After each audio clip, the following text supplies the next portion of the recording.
which makes reading, holding a book, or turning a page difficult or impossible.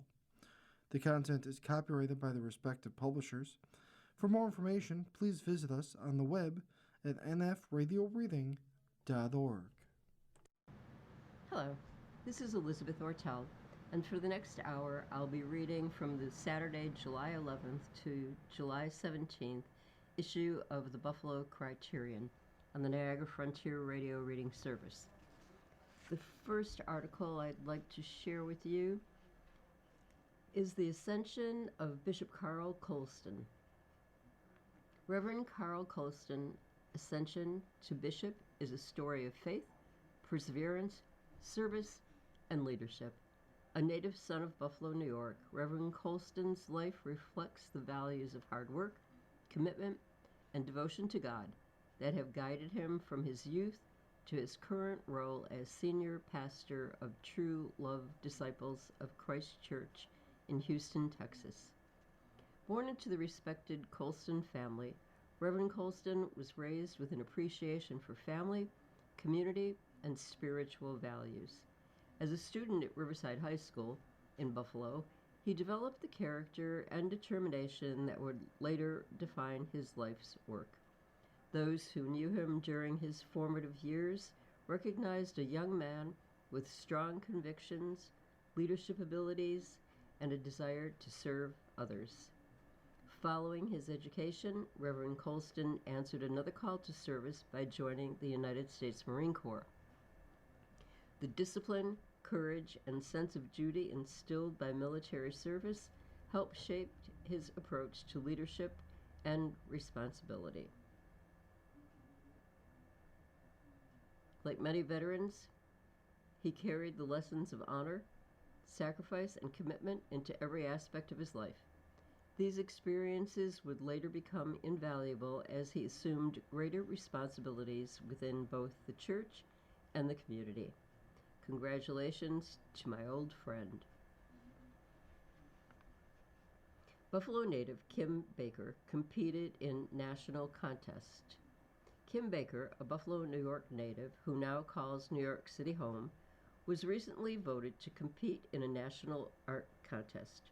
Her art was submitted to the People's Artist National Competition for 2026. Millions of people entered, but only 20 artists were selected. For me, this was a major milestone and a tremendous achievement, since I have only been painting for 5 years and self-taught, said Kim Baker. She has worked on her art every day since the moment she picked up a pencil and started sketching.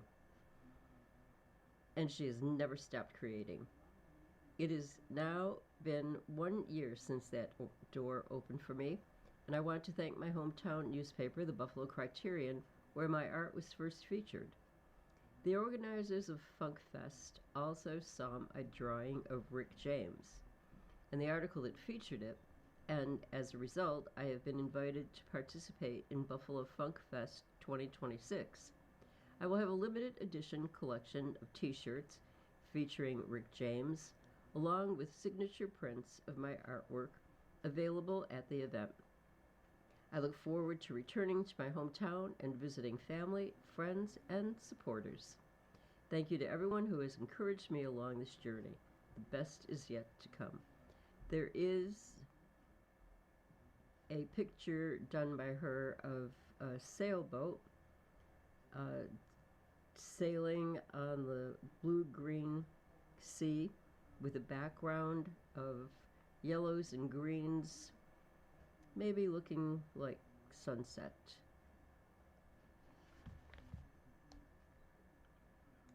Community news.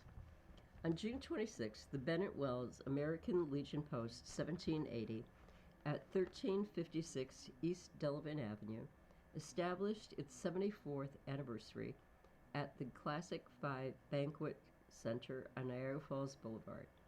Elder V.C. Patton is the third vice commander of the Erie County American Legion and served as guest speaker. Awards were presented as new officers were filled. The Bennett Wells Post made history when it elected its first female commander, Lavetta Howard. The first photo that I'm looking at shows Commander Howard in a green shirt with a commander's cap on, sitting at a table, posing for us.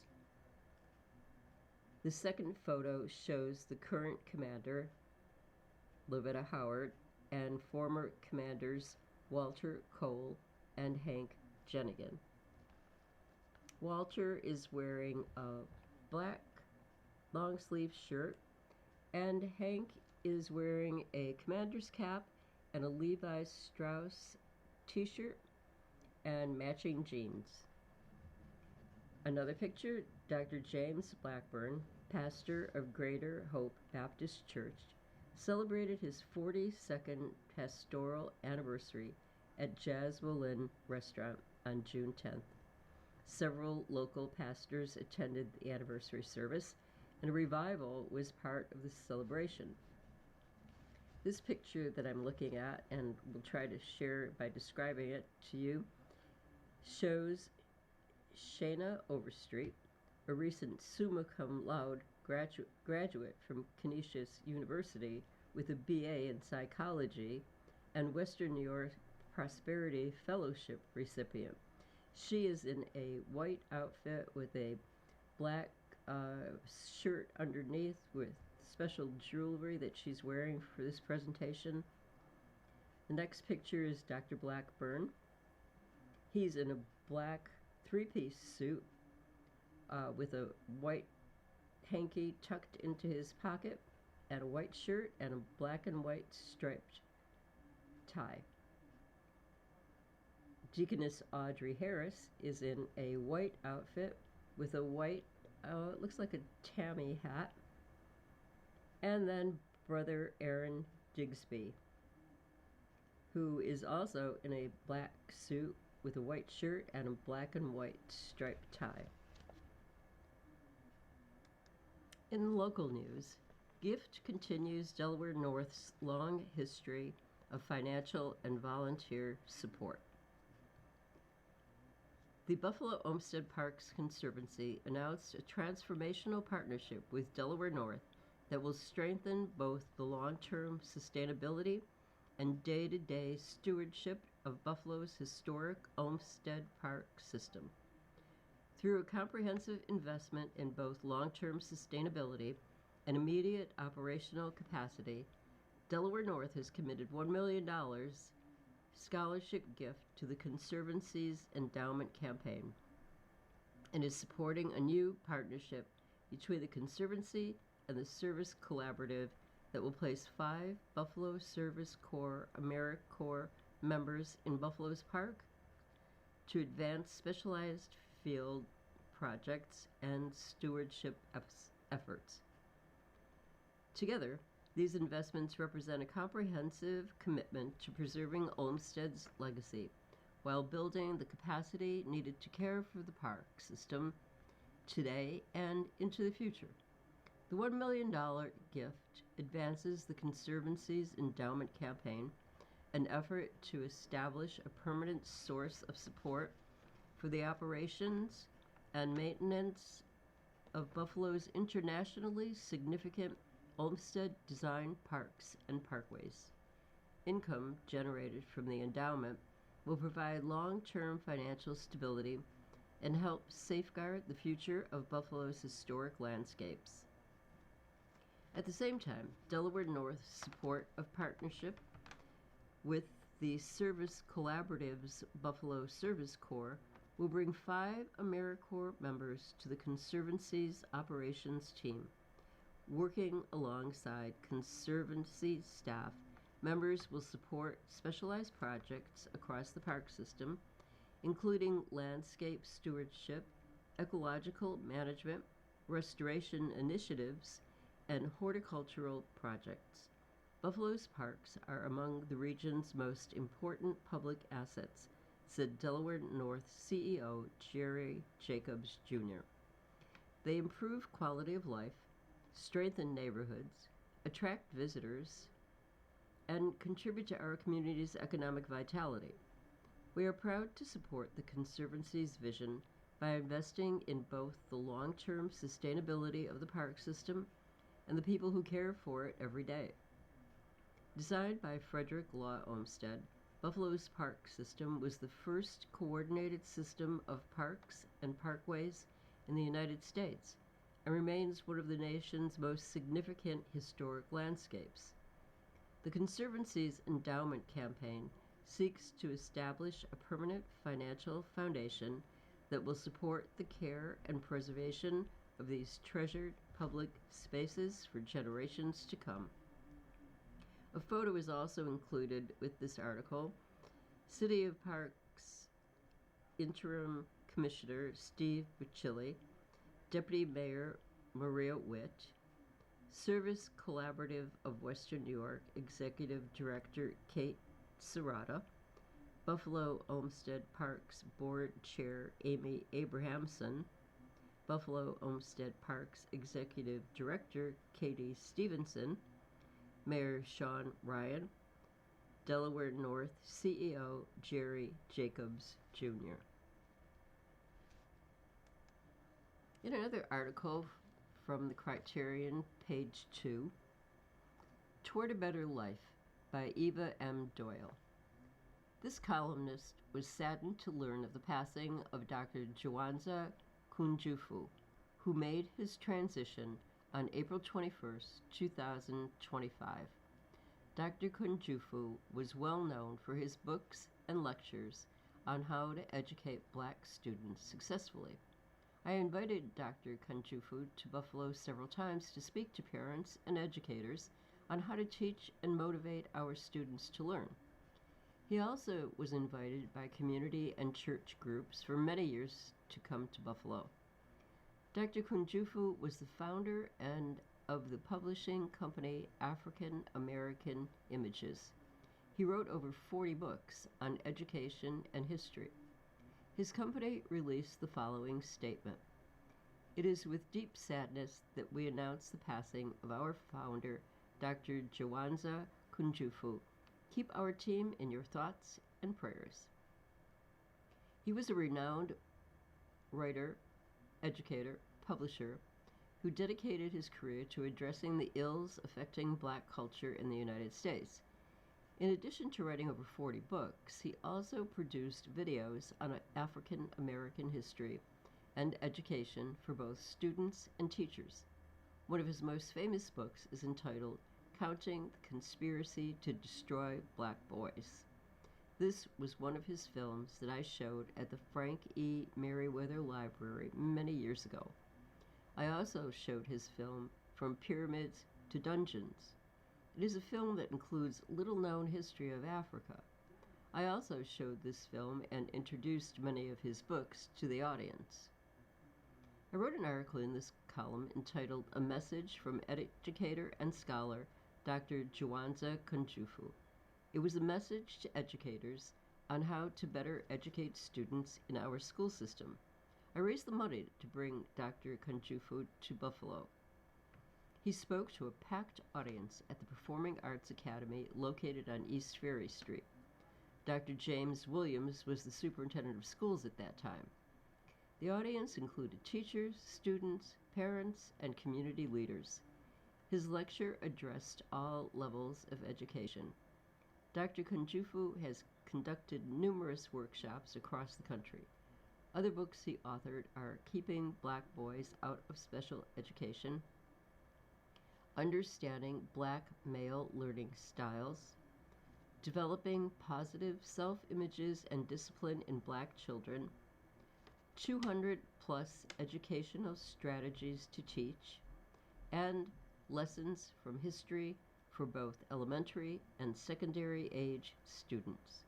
These books and videos by Dr. Kunjufu are still relevant today, especially during this time of chaos, confusion, and the violence that we've seen in so many of our schools. There's a great deal of concern about what is going on in our schools today. His work can help in many cases with resolutions for some of these problems. His work is very important. He not only identifies the problems associated with learning, He provides several solutions that would help to reduce the problems that we see in our schools. It would help our educators and parents to revisit his work. Following are some of the solutions that he has noted. First, a sense of mission. Schools must make a conscious decision to become effective schools. Acquisition of basic skills must take priority of anything else in the school. Second, leadership. Effective schools must have the best leadership possible. Instructional leaders must be bold, creative, supportive, and dedicated to the mission of the school. Third, there must be high expectations for all students and staff. Teachers must believe that students can learn, no excuses. Fourth, schools must always develop a positive learning environment. Schools must allow time for creativity and innovation. I'm reading from the Criterion of July 11th to July 17th on the Niagara Frontier Radio Reading Service. Fifth, effective schools must allow for more time on tasks. The more time for learning, the greater the learning that takes place. Effective schools must have broad support from parents and the general community. Hopefully, our schools will develop effective curriculums, workshops, mentoring, and opportunities for our educators and leaders. The future of our students depend on it. My prayers go out to his family, close friends, and the staff of African American Images. May he rest in peace among the angels of heaven. From page 5 of the Criterion, exciting new chapter ahead as Roswell Park announces new name, funding for Outreach Center. After only 3 years, the Roswell Park Community Outreach and Engagement Center at 907 Michigan Avenue is ready to expand. Thanks to a $3 million contribution from New York Senator April Baskin and outgoing Assembly Majority Leader Crystal Peoples-Stokes, and a $1 million contribution from the Broadview Federal Credit Union, Roswell Park Comprehensive Cancer Center will break ground on a new wing this fall. The center will be known as the Roswell Park Broadview Community Outreach and Engagement Center and is anticipated to open in 2027. The first 3 years of the center welcomed more than 18,000 visitors and hosted 1,000 events, many of which were organized by community groups. Serving as a hub for programs and services designed to advance and improve health outcomes in underserved communities, the center, originally a historic 1878 home in the Fruit Belt, offers cancer awareness initiatives, educational programming, navigation to cancer screenings, financial wellness programming, and gathering space for community meetings and events. This space serves as a welcoming home base for outreach and engagement efforts across Western New York, and Broadview Federal Credit Union's generosity will help ensure these important programs continue to grow and serve families for years to come, says Roswell Park President and CEO Dr. Candace S. Johnson. The work of Roswell Park's community outreach and engagement teams is changing and saving lives, said Roswell Park Senior Vice President and Associate Director for Community Outreach and Engagement, Dr. Elizabeth Bouchard. Tens of thousands of community members have been reached through our efforts focused on higher risk and underserved populations. Our physical presence at 907 Michigan Avenue has helped expand that impact by creating a trusted, accessible space right in the heart of the community. From the moment I visited the Community Outreach Engagement Center for its grand opening, I was deeply moved by the thought, care, and purpose behind this space, said Senator Baskin. I am proud to provide this investment to strengthen the center's impact in Buffalo's Fruit Belt, ensuring that historically marginalized residents have access to life-saving cancer prevention, education, and support services they deserve.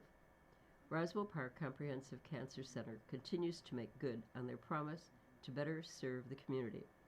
Majority Leader People Stokes said, "The breadth of services provided is remarkable, and we, as residents of Western New York, are truly blessed to have a place like Roswell Park in our community. At Broadview, we believe our role goes beyond financial services. This investment in the Roswell Park Broadview Community Outreach and Engagement Center reflects the kind of meaningful, local, people-focused impact Broadview is committed to making in Buffalo and across Western New York," said Broadview CEO Michael Castellano. "We're proud to partner with Roswell Park in support of a center that connects individuals and families to education, support, and care in what that can truly change lives. Buffalo is a region of tremendous strength and promise, and Broadview is honored to invest in its future." From page 4 of the Criterion, Poor Police, this is a column entitled "Is That Right?" by Frank Gist, or Gist, G-I-S-T. "This week, I opened my newest property tax bill and I got mad. My new property tax assessment increased almost 40%. And I want to know why my property, which I have owned for 40 years, suddenly became so valuable. Where does all the money go?" On July 4th night, there was a mob incident dubbed a street takeover around the corner from my home that culminated in 11 gunshot victims. The next day, the media questioned police officials about the incident. Their immediate response was the police are working without a contract, which means they want more money to do their jobs. To me, the insinuation was if you paid them more money, things like that would not have happened. The common misconception is police are underpaid and overworked, so I decided to research the salaries of the Buffalo Police Department and came across a breakdown of the top 20 salaries of the BFD. Please keep in mind the average income of a family that lives in Buffalo, New York is approximately $50,000 per year. Jason Whiteknight, Police Sergeant, $279,646.63. Eric Gustin, Police Lieutenant, $264,284.22. Joseph Aquino, Police Lieutenant, $261,000. Michael Long, Police Lieutenant, $259,769. Anthony Fanara, Police Lieutenant, $257,000. Jeremy Connolly, Police Sergeant, $254,000. I'm just making an approximation and rounding up. Franklin King, Police Sergeant, $252,000. Eric Cross, Police Lieutenant, $241,000. Michael Rezabek, Lieutenant Police, $241,000. Rita Ruffin, Police Commander, $236,000. Michael Pelizze, Police Sergeant, $233,000. Donald Meyer, Police Lieutenant, $232,000. Sean McCabe, Police Sergeant, $230,000. Adam Stephanie, Police Sergeant, $225,000. Elizabeth Baker, Police Sergeant, $223,000. Richard Cruz, Police Sergeant, $222,000. Jerry Gillian, Police Sergeant, $222,000. Jamie Varco, Police Sergeant, $221,000. Jeffrey Baines, Police Sergeant, $220,000. Patrick Plumiston, Police Sergeant, $218,000. Nicholas Poblacki, Police Sergeant, $217,000. Mark Costantino, Police Sergeant, $217,000. Raymond Krug, Police Sergeant, 212,000. Jose Lorenzo, Police Sergeant, 212,000. From the last page, page 8, New York Vitiligo Op-Ed by Katrina Martin Bordeaux.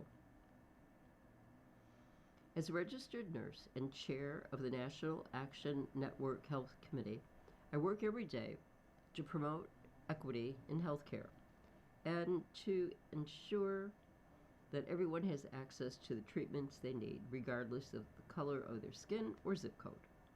That commitment extends to patients living with conditions that have too often been overlooked by our healthcare system, including diseases like vitiligo. Vitiligo is a chronic autoimmune disease impacting roughly 200,000 New Yorkers, in which the body's own immune system destroys the pigment-producing cells responsible for skin color. It leaves patients with spreading white patches that can cover the face, hands, and body. Moreover, because vitiligo is driven by immune system dysfunction, patients face a significantly elevated risk of developing other serious conditions. Among the most concerning is thyroid disease, which can become life-threatening without proper treatment. Beyond its physical toll, vitiligo carries a profound social burden. Patients routinely face discrimination and stigma because of the visible nature of their condition. Unfortunately, that prejudice follows them into every corner of their lives, from personal relationships to professional opportunities. Studies have shown that a significant number of employers are unwilling to hire individuals with vitiligo out of fear of losing out on potential clients, effectively shutting patients out of career advancement and economic opportunity. The weight of this discrimination takes a devastating psychological toll. Research published in Clinical Epidemiology and Global Health found that as many as 1 in 4 people living with vitiligo experience suicidal thoughts, a stark reminder of the real human cost of dismissing this disease. There are several vitiligo treatments available that look to help patients manage their condition. However, lotions, creams, light treatments, and even surgeries have only limited impact of vitiligo. Now, medical professionals have recently welcomed the arrival of an FDA-approved treatment, which has displayed significant pigmentation regeneration and could be a game changer in the lives of vitiligo patients. Yet, despite the availability of new treatments, vitiligo patients continue to face significant barriers to accessing the care that can transform their lives. Some public and private healthcare coverage plans have spurned the idea of covering proven vitiligo treatments, stemming from the long-held belief that this is a cosmetic condition. This could not be further from the truth. The National Institutes of Health, the American Academy of Dermatology, and other medical organizations have explicitly stated that vitiligo is a real disease that requires treatment. Every day, we allow this outdated perception to persist. In another day, patients are denied the treatments they need and deserve. New York State must recognize vitiligo for what truly is: a serious autoimmune disease with real and lasting consequences for patients and communities across our state. That means supporting healthcare providers, educating policymakers, and ensuring that patients are never denied access to the treatments they need because of an outdated and uninformed perception of their disease. The Mighty Obaz Sports Report. The Cultural Divide has often appeared in athletic competition by Pat Freeman, the mighty Oba. Many times in the athletic fields of endeavor, the cultural divide often identifies itself with the competition of the athletic participants. This practice really is a side effect of oppression of one culture over another. Some examples in history: Joe Louis versus Max Schmeling, boxing; Althea Gibson winning Wimbledon; Larry Holmes versus Gentleman Jerry Cooney; Jesse Owens and Matt Robinson won gold and silver medals in the 1936 Munich Olympics; Larry Bird versus Magic Johnson in 1979 NCAA Championship. Most recently, society and many members of the media drafted Caitlin Clark to be that person. This is regarding her being the best player in the country, but her competitive antics were glorified when Iowa was winning. Part of the competition is to make your opponent doubt their abilities by challenging them. Clark's wave at Raven Johnson, which I am not going to bother to check, you made Raven Johnson hit 2 key 3-point shots. An area where she has struggled. Sometimes those antics can come back to haunt you if your opponent defeats you and throws them back in your face. You are listening to a reading of articles and features from the Buffalo Criterion of the Niagara Frontier Radio Reading Service. That is the beauty of high-level competition. The controversy was started in social media and professional media by glorifying Caitlin Clark, by criticizing Angel Reese of LSU for bad sportsperson-like conduct. This is why I tell you so many young, aspiring sports broadcasters to keep telling the story, because if you do not, somebody else will. If not for Shannon Sharp, Stephen A. Smith, and others critiquing this incident, it would be portrayed from another vantage point without proper debate. This incident still shows the glaring divide that exists between cultural groups in this country. This division shows that America has a lot of work to do to correct the damage of oppression. It has been 55 years since Dr. Martin Luther King Jr.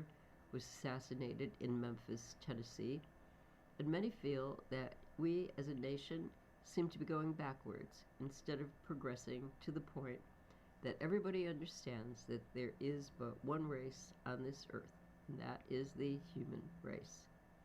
It is up to us to be respectful of all cultures, beliefs, and rituals. Let all see that we can love one another, doing good unto all.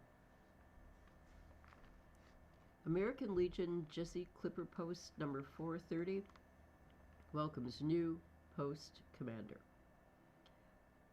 On May 29, 2026, Pastor Howard Patton III of the House of Prayer and Erie County Vice Commander installed Marvin A. Prophet as the new commander of the American Legion Jesse Clipper Post number 430. During the ceremony, Commander Prophet was honored with the prestigious Legionnaire of the Year award by immediate past Commander Cheryl C. Thomas in recognition of his outstanding leadership and commitment to veterans and their families. Commander Prophet retired from the U.S. Army after 23 years of honorable service, which included 2 deployments to Iraq. He retired with the rank of Staff Sergeant. In addition to his role as commander, Prophet serves as a deacon at God's Temple of Grace, where Pastor Joe Henderson leads the congregation. He recently celebrated 32 years of marriage to his wonderful wife, Rhonda. Together, they are proud parents of 2 sons, Arias and Armin. There is a picture of the commander, Prophet, in a navy blue suit with a crisp white shirt and a navy blue tie with white embellishments. He's standing with his dark glasses, holding his citation, and wearing his commander's hat.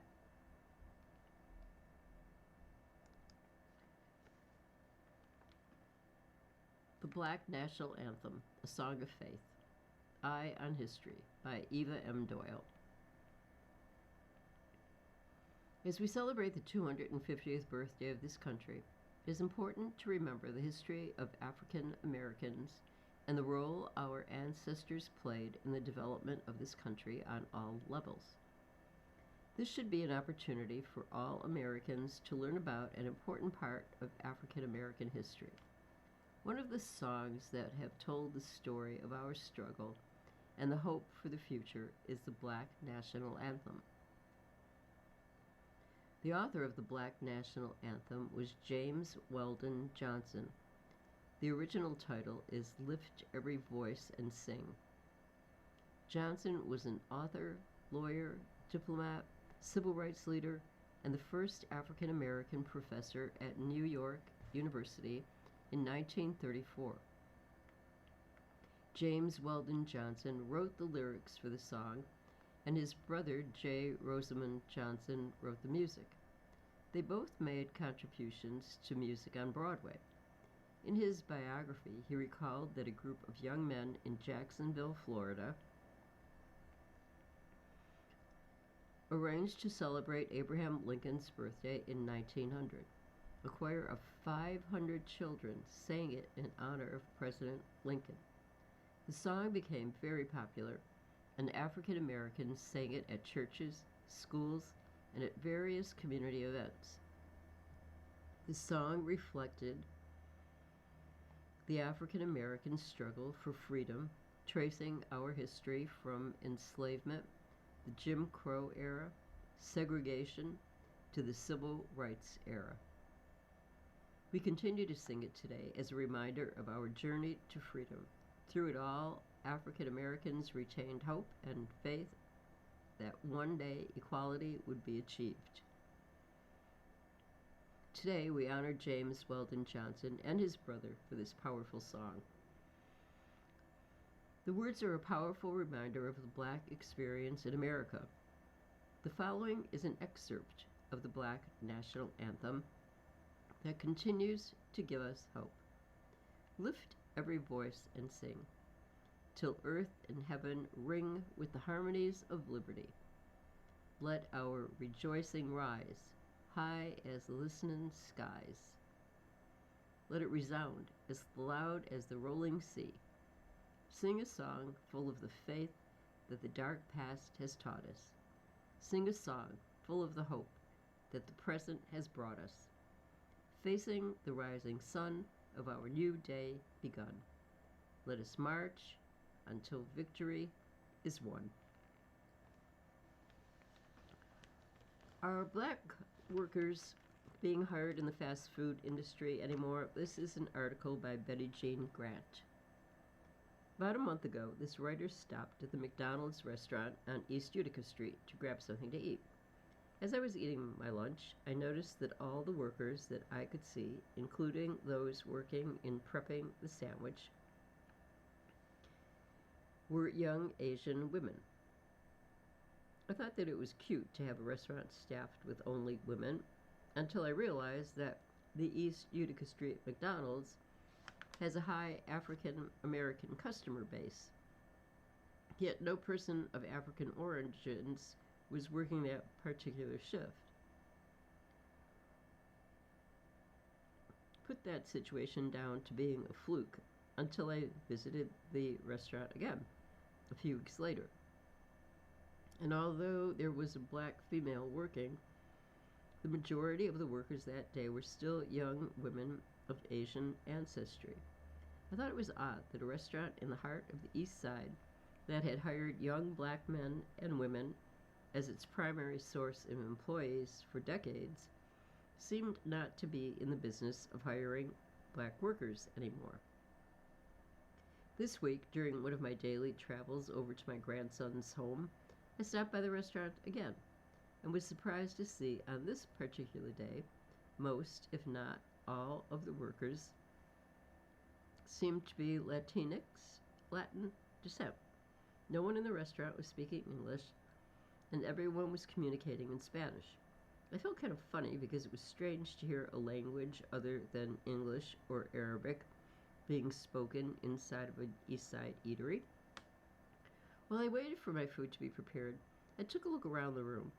In one corner, there was a large framed photo of employees from the restaurant who have been awarded scholarships, one specific year to further their education. I was absolutely stunned to see that out of about 40 or more awardees so honored, only 4 photos depicted young African Americans. 20 years ago, if such a reward for achievement program existed, my bet would be that at 40 of those slots would have been young black faces smiling at us in the framed picture. I am saying this to say that it is not just the East Utica Street McDonald's where there are no or just a few black workers. It is all of the fast food joints. Dollar General, Family Dollar, Walmart, and all of the non-African American owned supermarkets and stores on the east side of Buffalo. A few years ago, I would have said that jobs would be plentiful for young black youths because it will be a long time before AI replaces them. That is not the case anymore because employers are now hiring eager workers with different accents, but who are courteous, respectful, have no bad attitude, and are grateful for their jobs. Employers do not have to settle for an obnoxious or rude worker anymore, and they know that if they have to fire a disorderly employee, 5 or more applicants are already lined up to take their place.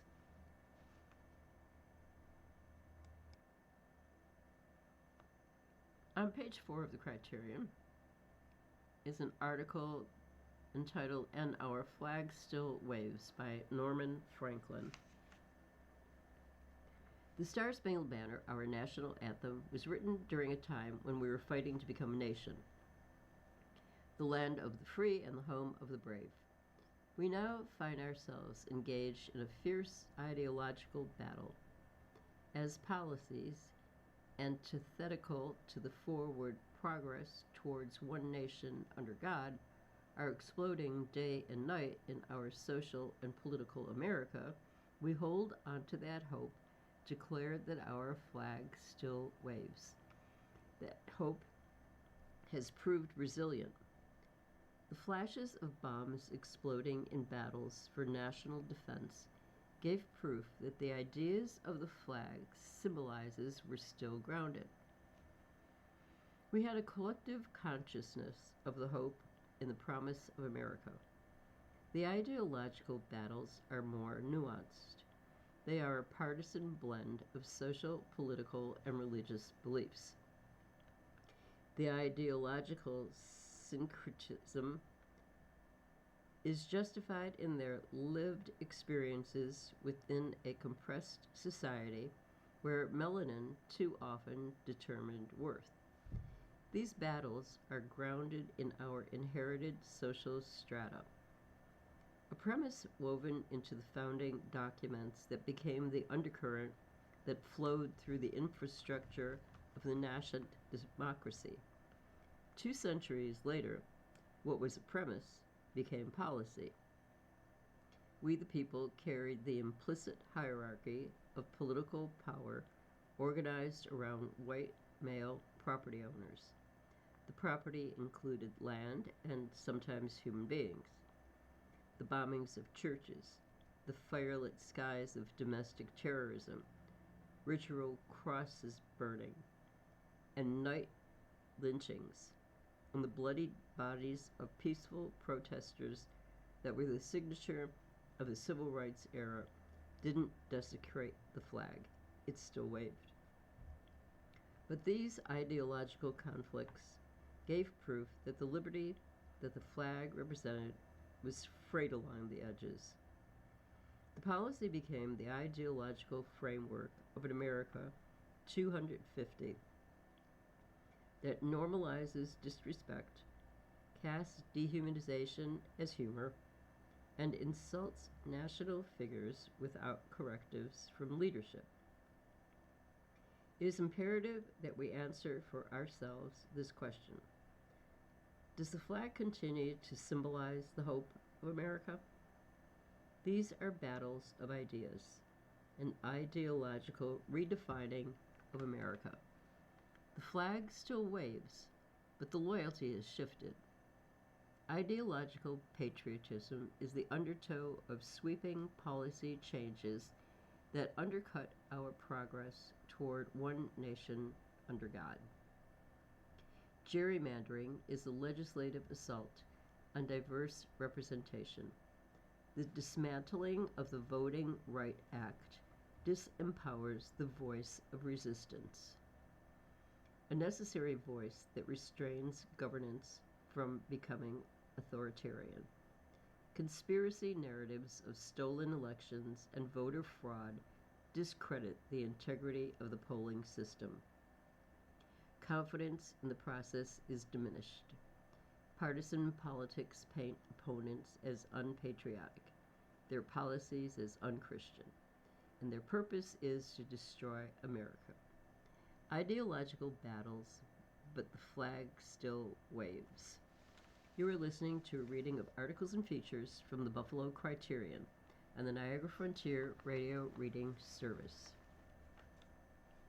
America is poised to celebrate 250 years of independence. It is a history rich with exceptionalism, but also permeated with the horrors of an ideology that bastardized our hope. The pathway to the promise became a minefield of prejudice, a gauntlet through which we have emerged resilient in our quest for oneness under God and flag. July 4th is a grand celebration. We will celebrate 250 years as a nation that is a beacon of hope for democracy. We scrubbed our history of the ugly realities of chattel slavery and the systemic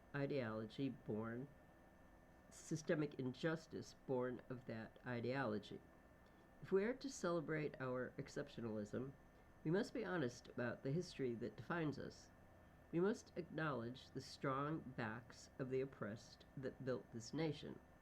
We must acknowledge the blood-stained landscape along the pathway to the promised hope. These truths were sidelined so that an untainted American exceptionalism may be presented.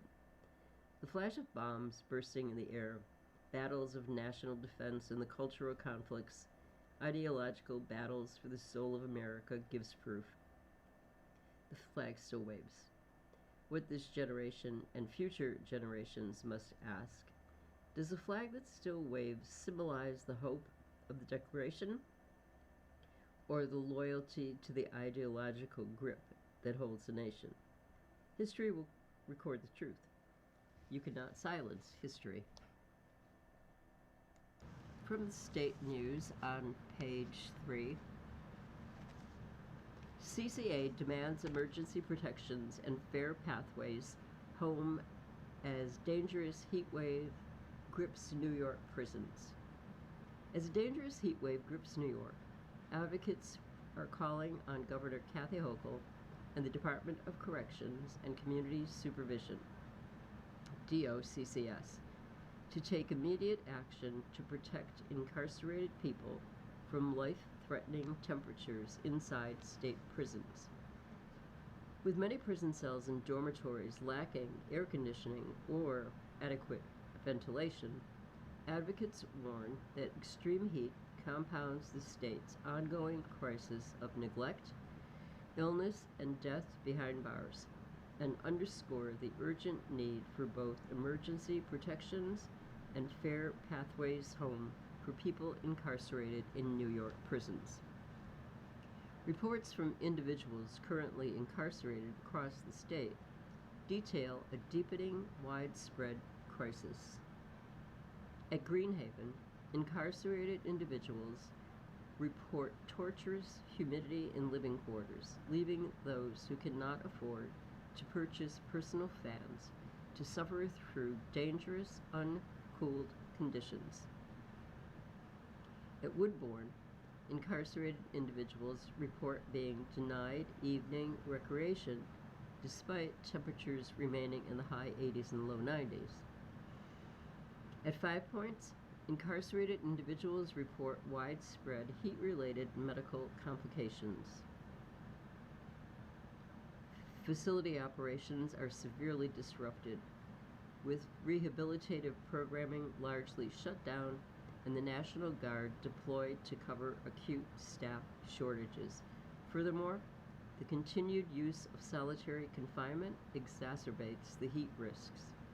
Garrett Smith, statewide organizer at Center for Community Alternatives, CCA, released the following statement. During this dangerous heat wave, New York's leaders must not ignore incarcerated people or the crisis behind bars. Extreme heat in poorly ventilated prisons is not an inconvenience. It is a serious and potentially life-threatening condition, especially for older people and those with underlying health issues. DOCCS must immediately ensure that every incarcerated person has consistent access to cool spaces, drinking water, showers, ice, and medical care. But emergency measures alone are not enough. New York's prisons are already places of profound suffering, neglect, and preventable death. The state must also create fair pathways home by passing and implementing policies like the Second Look Act and Earn Time Act that allow people to earn release, seek meaningful review of excessive sentences, and return to their families and communities. No one should be forced to endure dangerous heat behind bars simply because New York refuses to build a just and necessary system to reunite families. Background: extreme indoor heat disproportionately threatens the most vulnerable, particularly an aging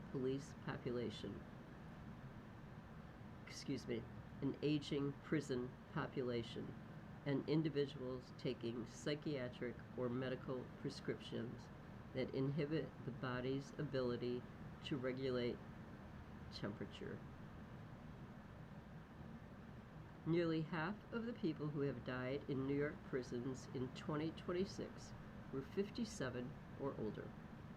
Though specific causes of death remain unreported, 12 individuals were in their late 70s and 80s, with the oldest being 88 years old, according to information from DOCCS. In New York, the vast majority of incarcerated people are confined to housing units without air conditioning. In 2025, New York passed a heat mitigation law for state prisons, but despite this legislation, necessary measures have not been taken. A Poet's Way by Gaynell Williams. The course on the way. Some people are still confused about the way. This lesson is not hard for those who wish to learn to discern. Just believe Jesus is the way. Thomas, one of the 12 apostles, even asked Jesus how they can know the way while being taught by the Master himself day to day. Jesus told them that he is the way. Then it was indeed the Apostle Thomas who doubted his resurrected body in the flesh. But Jesus proved his perfection, for he knew going up with his direction. He told the angel in love that one must believe in order to receive the power to do the greater works, for he is the Lord, our reward. This course is designed to lead you from here and now to there and then. God only knows when. Heaven is the destination. There may be no time for procrastination. With loving kindness, you have been asked to choose ye this day whom you will serve. The way is a course of action and reaction. He said, I am the master of the method. This applies to the customs which are characteristic of his people, the principles of the formation of knowledge. He supplies liberally to them who truly believe in him. The journey is long, but not so for some. The invitation is still open for any who wish to come. He is the Lord, our reward. He said, discipline is greatly needed in the field of knowledge, for wisdom is the partner to knowledge. They go together like a hand and a glove. It must fit, cannot rely on mother wit, for every good and perfect gift comes from above. Because the Father knows best, he gives you eternal rest. Walk in the way and live, accept the life he has to give. The angel in love said, she was glad she had an ear to hear what the Spirit had to say. He told her to rise and prophesy, and tell him about the way to cross over to the other side. He said, that day ye shall know that I am in my Father, and ye in me, and I in you. He watches our behavior and personal manner of acting, whether we are determined to have it our way by ignoring his word. That is the way. He gives you a state of health and the power to get wealth. The closing of the phase of the course on the way is taste and see that the Lord is good. His fruit is sweet, good enough to eat. Have you eaten any today? He is the Lord, and he is the way. A poet's way. Jesus Christ is Lord. You've been listening to a reading of articles and features from the Buffalo Criterion of Saturday, July 11th to July 17th. We read from the Buffalo Criterion every Friday at 7 p.m. Your reader has been Elizabeth Ortel. Thank you for listening. Coming up next in the Niagara Frontier Radio Reading Service, we have the New York Times at 9 o'clock. We have Discover Magazine at 10 o'clock with episode number 4 of Hope Rises by David Baldacci. Stay with us for these readings and more. Radio Reading mails out a large print program schedule to our listeners every other month. If you have not received a Niagara Frontier Radio Reading Service large print program schedule in the mail, please call us at 716-821-5555. We will make sure that you receive one every other month. A Braille version of the schedule is also available upon request. Our number again is 716-821-5555.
this is Mark Ryer, and for the next hour, I'll be reading from the July 16th